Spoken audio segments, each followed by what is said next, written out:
Ang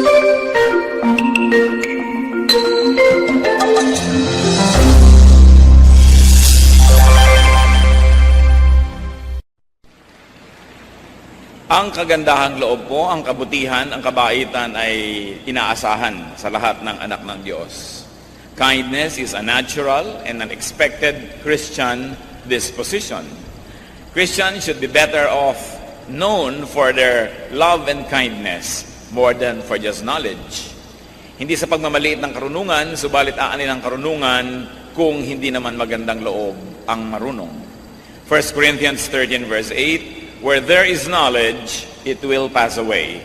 And the same chapter in the Bible tells us that love is the most important of all.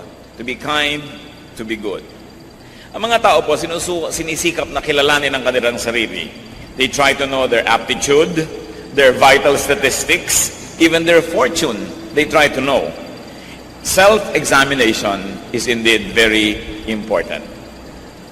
Kaya kailangan nakikilala natin, Kristiyano ba ako? Hindi sa dami ng nasa ulo kong verses, hindi sa dami ng mga alam kong mga katuruan, kundi gaano kabuti ang aking puso, gaano kaganda ang aking kalooban. Sa atin pong self-examination, ang pamagat ng ating pag-aaral ngayon, how to know if you are kind. Paano malalaman kung tayo po ba ay talagang mabuti. Aming Diyos, salamat po sapagkat kami tinipon ninyo sa karaming panahon na ito. Salamat po sa pagtuturo nyo, sapagkat kayo ay mabuti, sapagkat kayo ay mabait sa amin. Patawarin nyo kami sa aming mga kasalanan, linisin nyo po ang aming kalooban.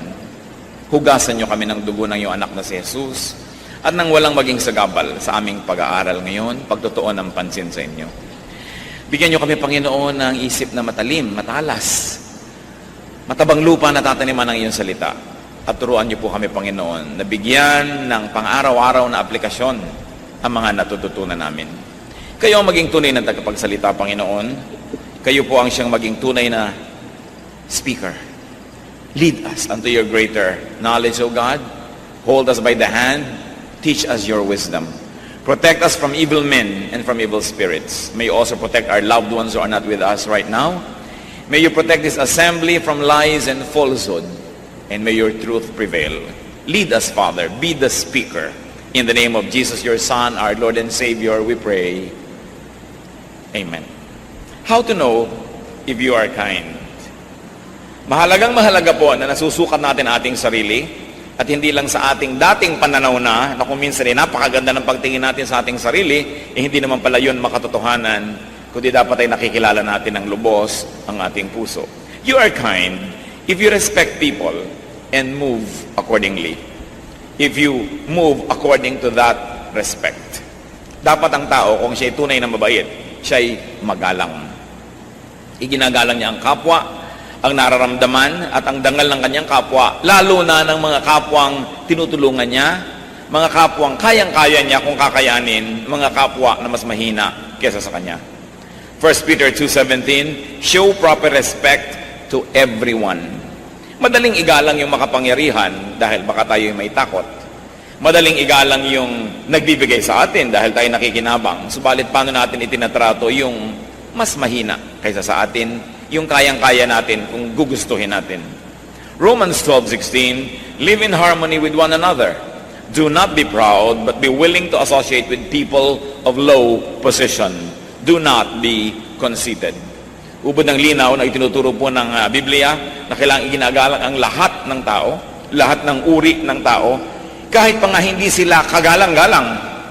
Iginagalang natin maging ang hindi kagalang-galang dahil tayo ay magalang. At kung tayo po ay magalang, hindi binibigyan ng korte o hugis ng kaharap natin ang ating pagkilos. Our behavior is not dictated by the behavior of others. So we are respectful, not because people are respectable, but because we are respectful. At hindi dapat yun naiiba kahit sino ang kaharap. At huwag daw magmamataas at tayo maging handang makihalubilo sa anumang uri ng tao, siya man ay mababa sa pagtingin ng lipunan. You are kind if you commiserate with others in their sufferings. Kung tayo nakikiramay sa pagdurusa ng iba, ay mabuti ang ating loob. Hindi yung iba na natutuwa pa pag may napapahamak. At ito mga kapatid, isang test kung talagang mabuti ang ating puso, tinatablan tayo ng salita ng Diyos. Kahit yung taong inis na inis kayo, kahit yung taong galit kayo, kahit yung taong maraming masamang ginawa sa inyo, pag siya'y napapahamak, nasasaktan din kayo kahit malang bahagya. Yun ay isang magandang pagsukat kung tayo ay mabuting tao. Pero kung tuwang-tuwa ka at may napapahamak dahil galit ka sa kanya, nasaan ang pag-ibig ni Kristo? Sabi, kung kayo ay magiging mga anak ng Diyos, dapat ay mahigitan ninyo ang mga hindi nananampalataya. At yung mga hindi mananampalataya, mabait sa kanila at masama sa kanila. Pero dahil ikaw ay anak ng Diyos, nakukuha mong maging mabuti kaysa sa hindi mabuti sa iyo. Kahit sa ganung mga tao. At ito po magandang test. Kung meron tayong lihim na ligaya, pagka ang mga tao ay nagdurusa, nabibigo, napapahamak, meron tayong dapat na ayusin sa ating sarili, sapagkat ang tinatahanan ng Espiritu ng Diyos ay nalulungkot din kung napapahamak maski ang ating mga kaaway o ang umaaway sa atin. At sa pakikiramay po, there are different levels. It can be intellectual, it can be emotional, but very importantly, it must be physical, that you really get involved with the troubles of other people. Hindi lang yung, sige, ipagpe-pray kita, pero ginagawa po natin kung ano yung practical na pwedeng gawin, na hindi na kailangan ipanalangin pa dahil pwede na natin gawin. Nangangailangan halimbawa ng tulong ating kapwa, huwag na ipagpe-pray kita kung may maitutulong tayo. Maaaring hindi buong-buo nating maibigay ang pangangailangan nila, pero yung makatulong man lang tayo ng ilang bahagi doon, pag marami nagtulong-tulong, magbubuo rin yun. Yan po ang napakadaling pagtaguan ng mga Kristiyano, yung sabihin, ipagpe-pray kita. Kasi iniisip nila, pag nasabi na nila yon, ligtas na sila sa pang ibang pananagutan sa buhay. Pero ang tunay na kabutihan ay pakikiramay sa physical na paraan. To be there, to be a warm body, and to be actively involved in somebody else's deliverance or solution. Hebrews 13:3, remember those in prison as if you were their fellow prisoners, and those who are mistreated as if you yourselves were suffering. Ito ang hinahanap sa atin ng Biblia na uri ng pakikiramay sa ating kapwa, na bagamat hindi ka nabilanggo ay aariin mong isa ka ring nakaranas mabilanggo at ganoon na magiging pagtingin mo sa mga nakakulong. Na kung ikaw ay hindi man nakakaranas na iwanan ng asawa, o kaya ay mapagtaksilan, o kaya ay masunugan ng bahay, o malubog sa baha ang bahay, ay halos ganon ng iyong nadarama at dinarama kung ang kapwa mo ay naralagay sa ganong kalagayan. Ang nagiging pagtulong tuloy, lubos. Marami pong uri ng pagtulong. Merong isang bagyo, nagpadala tayo ng konting damit, masaya na tayo. Nagpadala ka nagbigay ka sa mga tao ng tigi-tigisang bag na may bigas, may pagkain, masaya ka na, nakatulong ka na. Isang kainan lang yun eh. Mamaya sa susunod na oras ng pagkain, wala na naman silang kakainin. Kung minsan po ay nagiging cosmetic, no? Yung nararamdaman ng tao na siya'y nakatulong na. Sapagkat akala natin, minsan lang tayo nag-abot, pwede na. Na mayroon tayong mga nangangailangang mga kapatiran, mga kamag-anak, mga kaibigan na minsan mong binigyan, sabi mo, nakapagbigay na ako, pass ka na sa ibang susunod. Pero ang need ng tao tuloy-tuloy, sunod-sunod. Kung ang tao ay nangangailangan ng gamot, na ibili mo ng gamot ng isang inuman, pero sa susunod, anong iinumin niya? Ang tunay po na may makagandahang loob, lubos ang pagdamay. Hindi na siya naglilibang-libangan at nag-aaliw-aliwan na nakatulong siya ng konti, pinalalaki na niya para huwag na siya mag-guilty pa sa kanyang paglimot sa darating na mga araw. Kaya alalahanin ng tao na para bang iyon mismo ang ating nararanasan. Yun ang nais ng Diyos sa makita sa kanyang mga anak. Ang tunay na mabuting tao naman ay nakikigalak, hindi lang nakikiramay. Kung dapat namang makigalak, makigalak. Nagtagumpay siya, naging honor graduate ang kanyang anak, makigalak. Hindi yung babaliwalain natin yung mga accomplishments ng ating kapwa. Ito po isang uri ng katigasan ng puso. Na merong naging magandang bahay ang iyong kapitbahay o kamag-anak, hindi mo man lang dalawin na sabihin, wow, ang ganda, parang ini-ignore mo lang. At kumisan, maging sa mga Christian, may mga ganyan, nagkakainggitan. Nagpatayo ng church, yung isang kongregasyon, yung kabilang kongregasyon, hindi pa nakakapagpatayo, ini-ignore. Binabaliwala. At sasabihin pa, materialistic kasi sila. Wala silang alam kundi magpatayo ng building, ang yabang-yabang kasi nila. Nilalait pa nila yung na-accomplish ng kanilang kapatid. At kung minsan pupunta ka sa church, ang ganda-ganda, worldly naman ang mga tao dito, kaya maganda eh. Yung bang, inggit ka kasi, no? At yan ay dapat tayo natutuwa, mga kapatiran natin, ibang churches, may magagandang churches. Salamat! Maganda, mabuti. Hindi yung hahanap ka ng kapintasan para lang libangin mo ang iyong sarili dahil iinggit ka pala.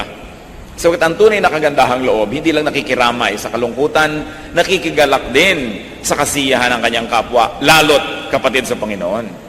Romans 12:15, rejoice with those who rejoice, mourn with those who mourn. Kailangan tayo nakikipagsaya sa mga nagsasaya, tayo namin nakikipagluksa sa mga nagluluksa. Do not trivialize people's achievements. Napagod yung kumare mo, kakukwento kung gaano kagaling sa eskwela yung kanyang anak, pinipilit mo na ang pag-usapan ay recipe, iba ka ng iba kasi yung anak mo hindi honor student. Kailangan, ina-appreciate mo yun kasi kagandahang loob ng Diyos yun na nadarama nila at siguradong sa'yo naman ay may ibang kagandahang loob ang Diyos, ibang uri, ibang hugis na maaaring hindi mo lang nakikita agad. Do not trivialize people's sorrow. Ito po ang isa sa mga pinaka-careless na ginagawa ng tao. Yung may lungkot na lungkot, sasabihin mo, I know how you feel. You don't know. Don't presume. And never tell people, oo, naranasan ko na yan, lilipas din yan. Parang binabaliwala mo yung kanyang kalungkutan. Kabubiyuda-biyuda lang niya, kamamatay-matay lang nung asawa at iiyak-iyak mo. Makakalimutan mo rin yan. Ako nga, nakalimutan ko na rin. Nabiyuda na nga rin ako maraming beses. Parang binabaliwala mo yung nararanasan niya at the moment. You know what is reality, brothers and sisters? Reality is what everyone experiences. That is reality. Kung natatakot ang isang tao sa ipis, at ikaw naman kayang-kaya mong pagdudurugin ng sakong mo yung ipis, huwag mo sabihin, huwag kang matakot, ipis lang yan. Natatakot siya, yun ang realidad niya. Huwag mong i-impose sa kanya yung realidad mo. May mga tao na hihirapan ng loob pag umuupo sa likod ng kotse na dalawa lang ang pinto at wala siyang pinto kasi claustrophobic siya. Sabi mo, huwag kang maarte, umupo ka dyan. Isa nahihirapan ng loob niya. A person's reality is her reality. At dapat nating iginagalang yun na huwag kang matakot, baliwala yan. Yung nalulula siya sa eroplano, pumikit ka, baliwala yan, arte-arte mo naman. Kasi pasalamat ka sa Diyos, hindi ka nalulula. Pero kung siya ay nalulula, realidad niya yon. And kindness, brothers and sisters, is not to trivialize people's worries. Huwag niyong mamaliitin ang minamalaki ng inyong kapwa. Kung isa sa mag-asawa, ganyan din yun eh. Yung tuwing anniversary, hindi mo na naalalang batiin, sama-sama na ng loob. Yung anniversary lang eh, ano ba yan? Ginaganon mo, mahalaga sa kanya eh. At kung pinapahalagahan mo siya, pahahalagahan mo yung pinapahalagahan niya. Yan ang tunay na kabaitan. And of course, you are kind if you are helpful. Because kindness is not an idea. Kindness is not a noun, it should be a verb. Although technically, noun yan sa dictionary, pero dapat yan, action. 1 Timothy 6:18, be generous and willing to share. So to share, and also to share in people's burdens and sufferings. You are kind, brother and sister, if you give to people. If you give more than you take from people, if you give as you take from people. Yan ang tunay na kabaitan. Hindi one-way street. Tayo ay nagbibigay, at tuwing kaya natin, hinihigitan natin ang pagbibigay kaysa sa paghingi. Hinihigitan natin ang paglalabas kaysa pagkuha. Yan ang tunay na kabaitan. Hindi na mabubuti ka lang doon sa makapangyarihan, sa mayaman, kasi may mapapala ka sa kanya. Ang tunay na kagandahang loob ay yung ginagawa mo sa taong hindi makagaganti, hindi makapagbabayad, hindi makapagsusukli man lang ng iyong kabutihan. Luke 14:12-14, Then Jesus said to his host, when you give a luncheon or dinner, do not invite your friends, your brothers or relatives, or your rich neighbors. If you do, they may invite you back, and so you will be repaid. But when you give a banquet, invite the poor, the crippled, the lame, the blind, and you will be blessed. Although they cannot repay you, you will be repaid at the resurrection of the righteous. Mula sa bibig ng Panginoong Jesus, sabi, kung kayo ay magbo-blow out, kung kayo ay magbibigay ng magandang piging, magpapakain, huwag niyong imbitahin ang mga kamag-anak niyo, mga mayayaman niyong kaibigan at kapitbahay, kasi iimbitahin din nila kayo, masusuklian kayo. Gusto niyo maging mabuti, maghanda kayo at pakainin ninyo ang mga kapuspalad, ang mga may sakit, ang mga kawawa. At di man kayo masuklian, kayo gagantimpalaan pagdating ng araw. Yan ang sinasabi ng Panginoong Jesus. Ngayon siguro, dahil marami naman sa atin, gusto natin talaga mag-party na nandiyan ang mga kaibigan natin at mga kamag-anak, gawin yung dalawa. Meron kayong para sa mga mahihirap, mga hindi nyo kakilala. Kahit man lang mga lunch pack, ipamigay nyo sa mga kalsadang maraming mga natutulog na hindi kumakain. At kasama nun, nagpa-party rin kayo sa bahay ninyo. Hindi na siguro masama yun para gawin ninyong adjustment. Pero huwag lang para sa sarili, huwag lang para sa mga mahal sa buhay, huwag lang para sa mga karapat-dapat. Kasi ang tunay na diwa ng Kristyanismo ay pagiging mabuti sa hindi karapat-dapat. Bakit? Sapagkat ang Diyos ay mabuti sa atin, bagamat hindi tayo karapat-dapat. Yun ang pinakamodelo ng kabutihan. Hindi lang pagiging mabuti sa mabuti, kundi pagiging mabuti sa hindi karapat-dapat gawa ng mabuti. Salamat na lang, ganoon ang prinsipyo ng Diyos dahil tayo ang unang nakikinabang sa ganung prinsipyo. Sapagkat hindi tayo karapat-dapat sa kabutihan ng Diyos. Hindi tayo karapat-dapat na imbitahan ng Panginoon na dumulog sa kanyang hapagkainan. Pero tayo iniimbitahang lahat at tayong lahat ay pinakakain. Kaya yan ang marapat nating ulitin sa ating kapwa. Kahit malang simpleng-simple, pamilya kayong kumain sa isang restaurant. Hindi naman siguro masama na umorder ka ng isang putaheng masarap at pagkatapos ibigay mo doon sa waiter na nag-serve sa'yo, maiuwi niya sa kanyang pamilya. E di, nakapagpakain ka na rin ng hindi mo kaano-ano. At yun ang diwa ng Kristyanismo. Pwede kayong magtanong sa waiter, anong paborito ba dito na menu? Ano ba dito sa menu ang paborito mong pagkain? Anong paborito ng pamilya mo dito na maire-recommend mo sa amin? Hindi magre-recommend siya. At bilin mo, ibalot mo para sa kanya. Ang tuwa na lang niya at ang tuwa sa iyo ng Diyos.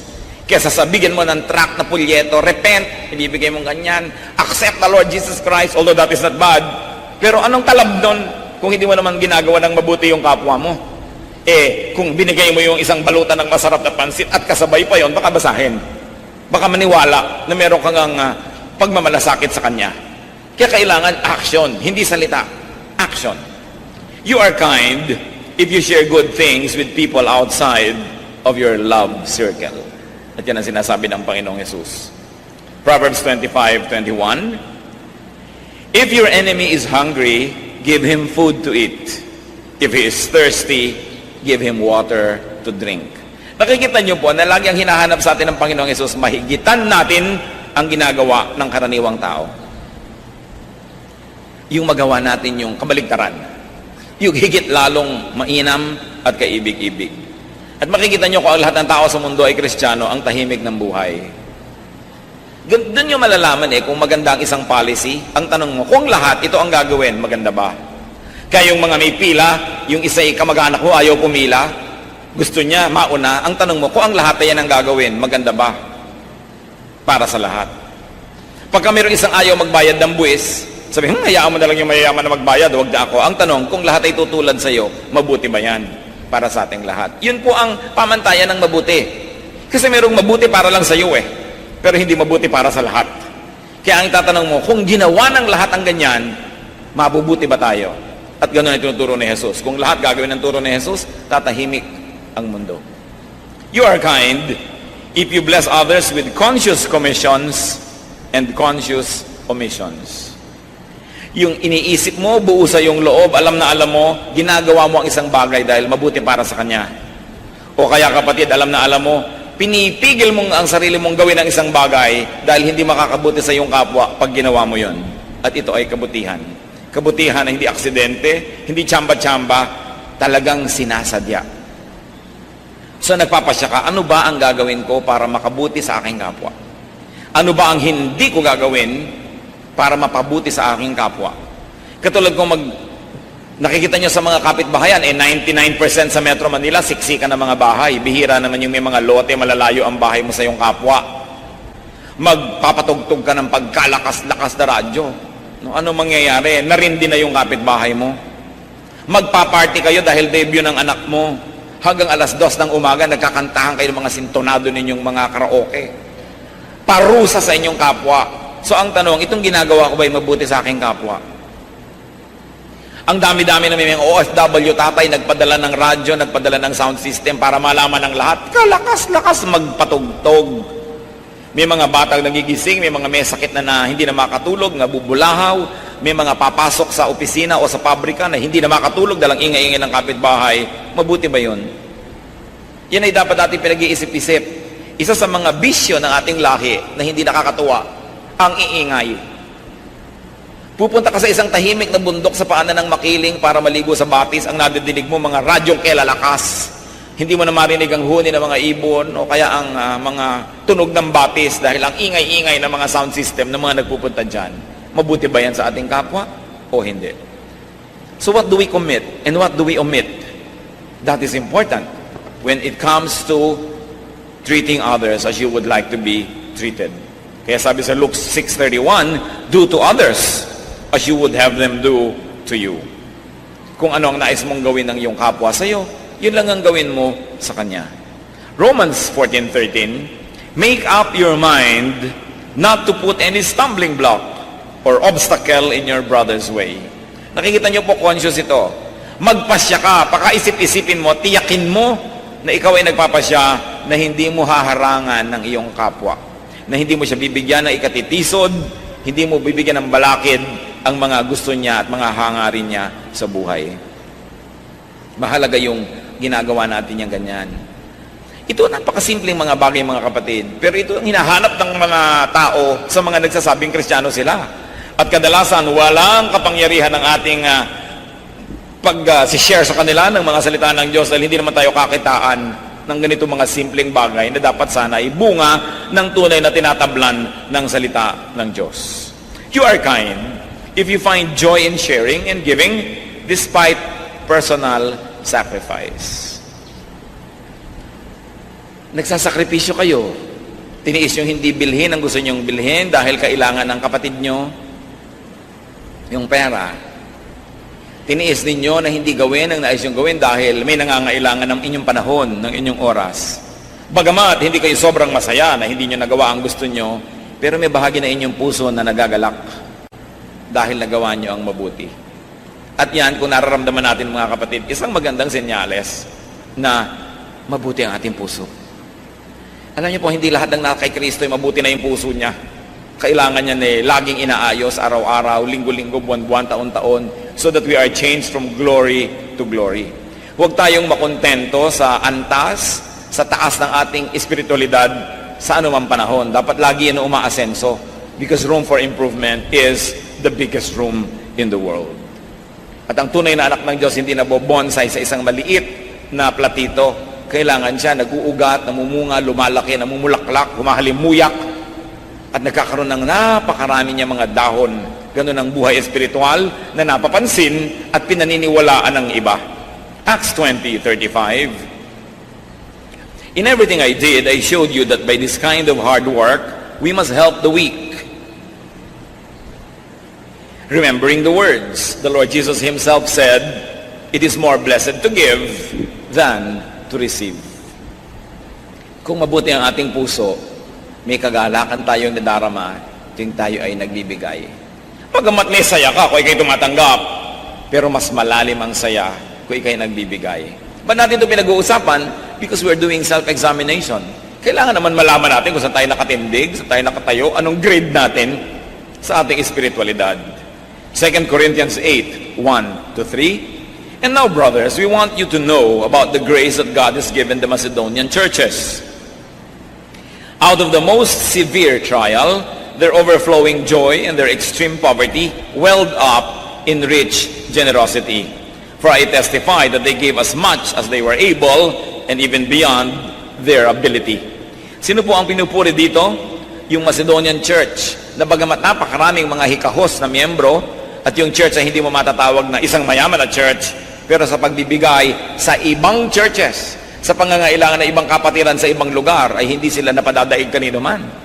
At kahit na sa kanilang kasalatan, sila po ay nakukuha nila na magbigay pa sa pangangailangan ng iba. At hanggang ngayon, pinag-uusapan natin yung mga Macedonians na ito, na isang patunay na nagkaroon ng pagbabago ang kanilang kalooban, na bagamat sila may pangangailangan, di nila tinatalikuran ng pananagutan na maging matulungin sa kapwa.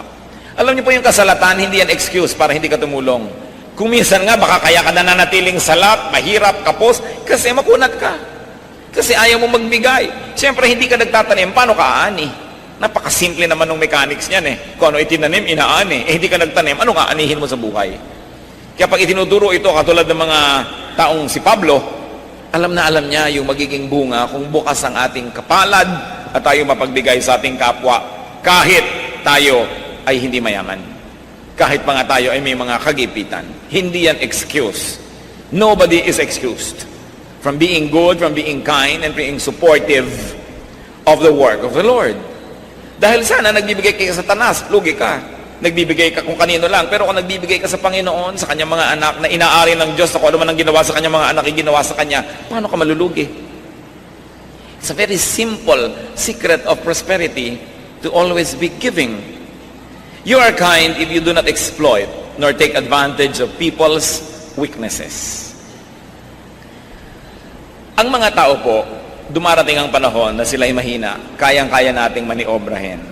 Kung minsan may iba silang tinutuon na ng pansin, hindi napapansin ang ginagawa natin, pwede nating dayain, pwede nating kupitan, pwede nating nakawan, pwede natin silang gamitin nang wala silang kamalay-malay, pwede natin silang utuin, pwede natin silang bigyan ng mga kung ano-anong mga pambulag para natin sila mapakinabangan.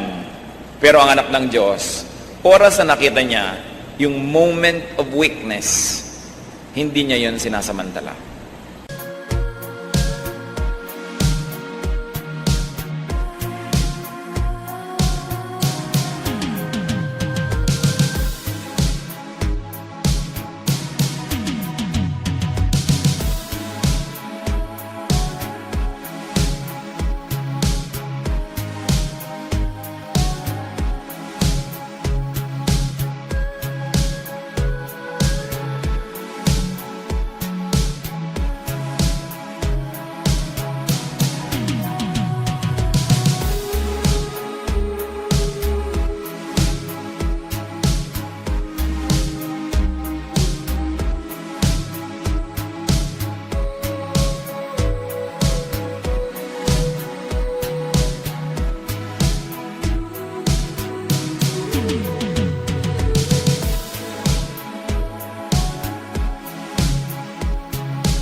Katulad sa Biblia, yung mga tao nakita nila ang kanilang magulang na hubad, di ba't naparusahan?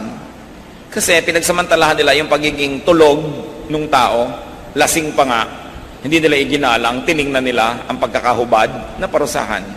Kasi ang taong tulog, maski pa nga dahil lasing, lalo mong dapat igalang. Yung hindi niya papayagan na gawin mo sa kanya o sa kanyang presensya kung siya'y gising, huwag mo rin gawin kung siya'y tulog. Kailangan ginagalang mo ang iyong kapwa. Yung may cellphone ng iyong kapwa, pinapakialaman mo, tinitingnan mo kung sinong kausap, anong pinag-uusapan, hindi dapat ginagawa. Pero siguro kung asawa kayo at meron kayong konting duda na napagtataksilan kayo, meron kayong konting excuse. Why? Because you are one. Kasi kayo'y isa. Kung siya'y napahamak, damay ka rin. Pero yung kaibigan mo lang, kahit pa nga kasintahan mo, hindi mo dapat ginagawa yan kasi hindi pa kayo mag-asawa. You respect people's privacy. And not being able to defend their secrets is a form of weakness. Hindi mo dapat sinasamantala yon. Yung mga mahihirap na tao na pinipilit mong mapakinabangan sila dahil wala silang magagawa, kakapit sila sa patalim, isang uri ng pagsasamantala. At ganoon din yung pagpapautang na sobrang laki ng tubo, yan ay pagsasamantala sa kahinaan ng kapwa. Deuteronomy 24:14-15.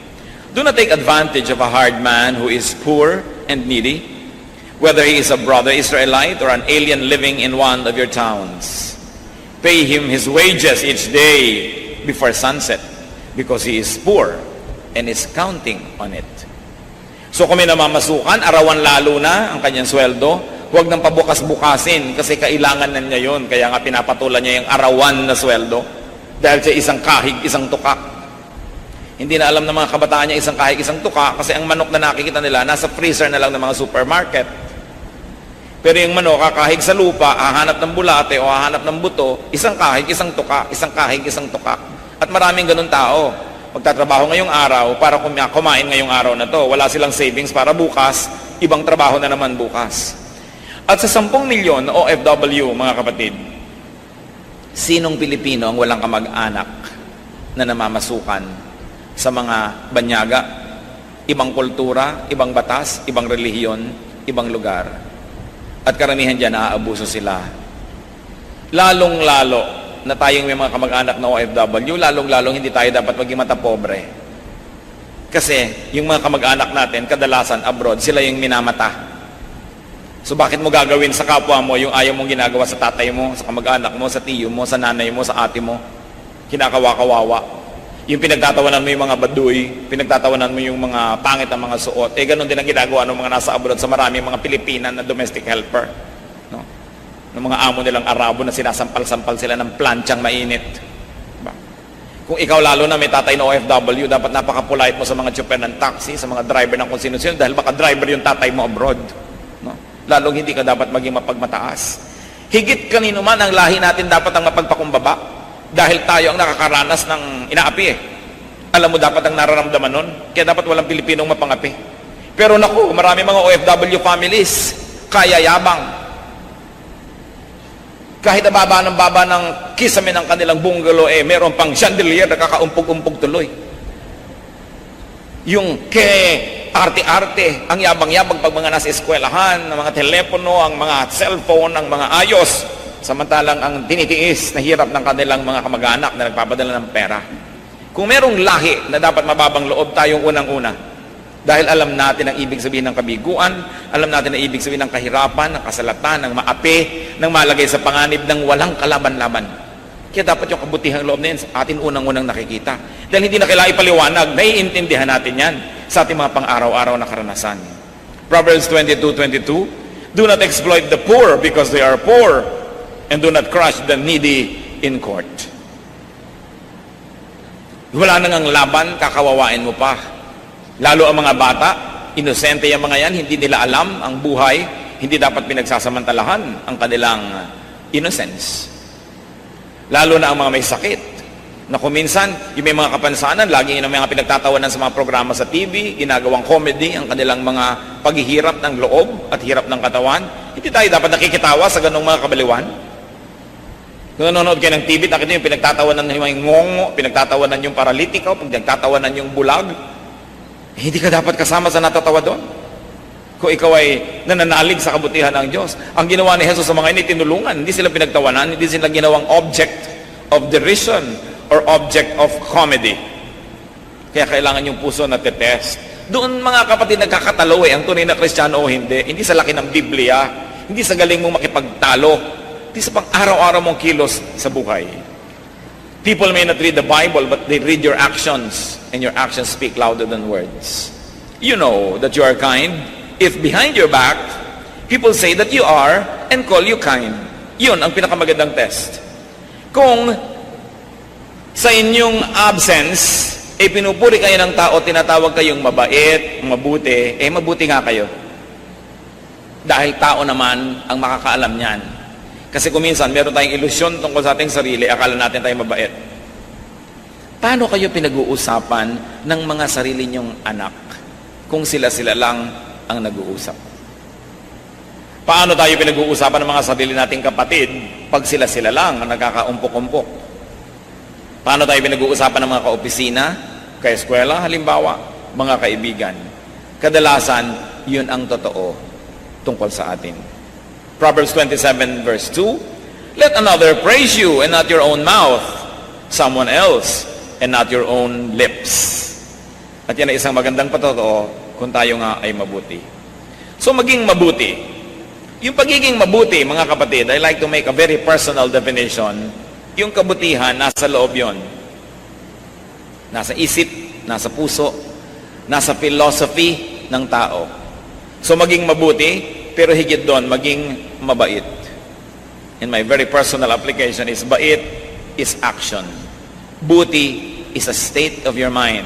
It is a state of your soul. But bait is what you do with your buti. Kaya maging mabuti at pagkatapos maging mabait. Maraming mabuti ay hindi naman mabait. Pero meron din mga mabait na hindi naman talaga mabuti. No? Pero mabait yung ipinapakita nila, kabaitan. Dapat tayo, loob at labas pareho. Mabuti ka na, mabait ka pa. The Bible calls us to kindness. More than to yung mga kung ano-anong concept natin ng holiness. Kasi yung pagsabing be holy, doon nga tumataas ang yung pakiramdam tungkol sa iyong sarili, nilalait mo ang iyong kapwa. Yung issue ng holiness na yan, kadalasan, yan ang naghihiwalay sa atin sa maraming tao. Pero ang gusto nyo na tayo mapag-isa kasama ng mga mananampalataya, bigyan ng halaga yung kabutihan. The Bible calls us to kindness and to be kind.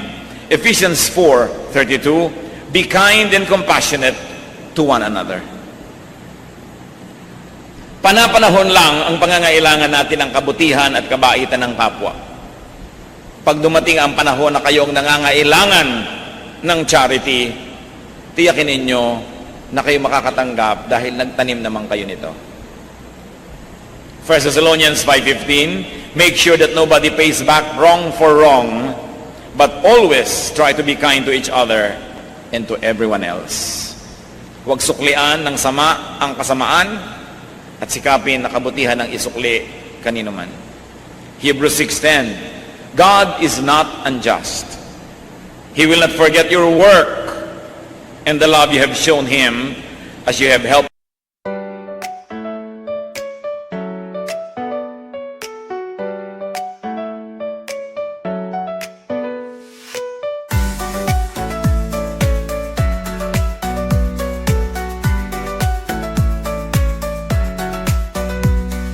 Raindrops falling down my face, like tiny tears in a happy chase. Hopping through the puddle sea, colors dancing wild and free. Skies are gray but I don't mind, cool raindrops on my skin I find. Kicking off my Saturday, watch the clouds just drift away. Rainbow in the rain, what a sight. Colors shining oh so bright, dancing in the streets so bright. Everything will be alright.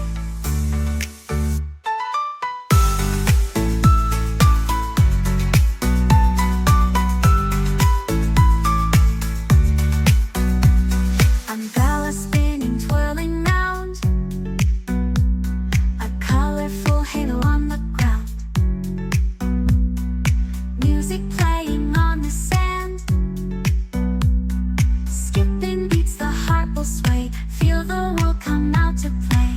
Lightning cracks but don't you fear, magic shines when skies are clear. Raindrops whisper secrets true, a hidden beauty shines right through. Rainbow in the rain, what a sight. Colors shining oh so bright, dancing in the streets so bright. Everything will be alright. Raindrops falling soft, peeks through. Rainbow magic, me and you. Smiling faces, hearts alive. Everything will be alright.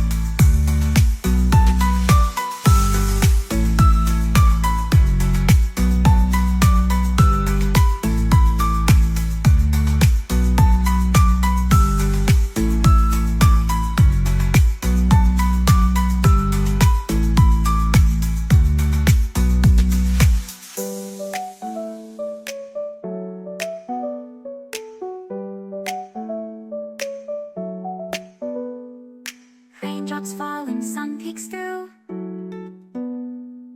Rainbow magic, me and you. Smiling faces, hearts alight. Everything will be alright.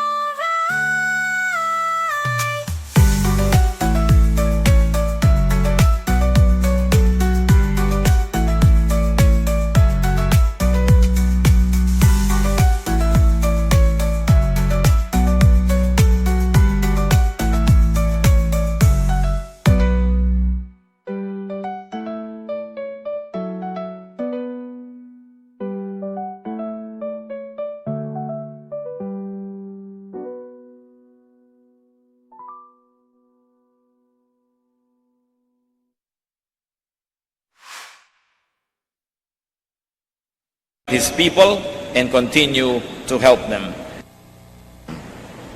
Makatarungan daw ang Diyos at di niya lilimutin ang kabutihang ginagawa natin sa Kanya. At tatanungin ninyo, paano natin nagagawa ng mabuti ang Diyos? Sa pamamagitan ng paggawa ng mabuti sa ating kapwa. So test yourself for kindness. And therefore, test your Christianity. The test of the pudding is in the eating. Ang tunay na pagsubok at pagsukat sa pagiging Kristiyano ay sa pinaggagawa natin araw-araw sa mga maliliit na bagay. At kung tayo magkakamali man, mabuting magkamali doon sa panig ng sobra kang naging mabait kesa kulang ang iyong naging kabaitan. If you're going to commit a mistake, brother and sister, err on the side of kindness rather than err on the side of unkindness. Being kind is actually planting. So, you don't have to be holy and righteous to be kind, you only have to be wise. Because it is a kind of planting, and the Bible tells us that what you plant, you harvest. But, being kind is also a matter of gratitude, because it is our best way to repay God. Nasusuklian lang natin ang kabutihan ng Diyos sa pamamagitan ng buting ginagawa natin sa ating kapwa, dahil hindi kailangan ng Diyos ang ating kabutihan. Hindi niya kailangan ng ating tulong. Pero paano natin siya matutulungan? Sa pagtulong sa kapwa. Hindi kailangan ng Diyos na bigyan natin siya. So paano natin siya mabibigyan? Sa pagbibigay sa ating kapwa. At lalong-lalo namang hindi kailangan ng Diyos sa ating patawad. Pero nagagawa natin yan kung pinapatawad natin ang ating kapwa. Inaari ng Diyos na siya rin ang ginagawa natin ng mabuti. So to be kind to others is not only to be kind to others, it is also to be kind to yourself. Because whatever you do, it will go back to you. God is kind to us. There is no reason why we cannot be kind to others. So be like God, be godlike, be godly. And it only means be kind. Napakabuti, napakabait ng Diyos. Kindness is a sure debt payment. Pambayad sa utang natin sa Diyos, and it's also a sure investment. Because God is just. He always punishes evil and rewards good. Nagpapasalamat kami sa iyo aming Diyos dahil maaari kami magbulay-bulay at pag-isip-isipan ng mga parang kung minsan ay hindi na namin nabibigyan ng pansin dahil hindi naman urgent. Pero napakahalaga ang kalagayan ng aming puso, ang aming kindness. Una, Lord, salamat po. Salamat sa pagbibigay niyo ng mga taong mabuti sa amin.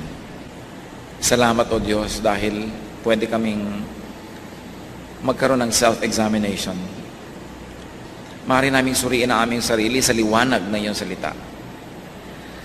Turuan mo kami, Lord, na hindi lang maging mabait at mabuti, kundi payagan din namin ang aming kapwa na maging mabait at mabuti sa amin. Payagan din namin ang aming kapwa na maging mabait at mabuti sa ibang tao. Kung may pinipigil kami na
Mga taong malapit sa amin, pinipigil namin maging mabuti sila sa iba.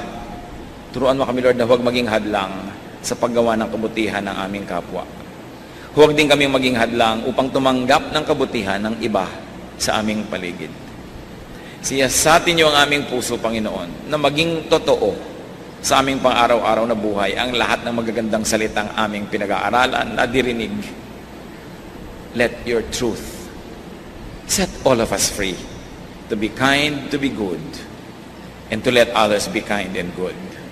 Patuloy tayong magbulay-bulay, mga kapatid, sa ilang saglit pa ng personal prayer. Makinig tayo sa diwa ng Espiritu. Pakinggan natin ang kanyang mga pinaalala at pinagagawa. Because God is here in our presence. We ask Him to be here and He keeps His promise. He's only a prayer away. Listen. Listen to the voice of the Spirit of God.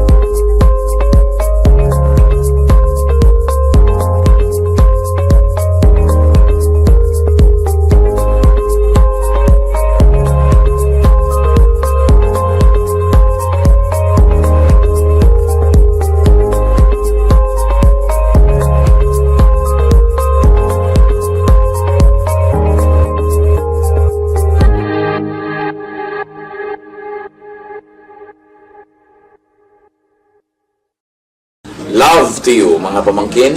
Dito tayo mag-aral ng salita ng Diyos. Dito tayo mag-aral ng mga praktikal na bagay, magdalanginan para sa isa't isa, makinig ng mga mensahe, at dito tayo magsasama-sama spiritually sa ating official Ed Lapis YouTube channel na ang address ay Sabi ni Kuya Ed. Remember, dito tayo ha, Sabi ni Kuya Ed, ang ating official YouTube channel.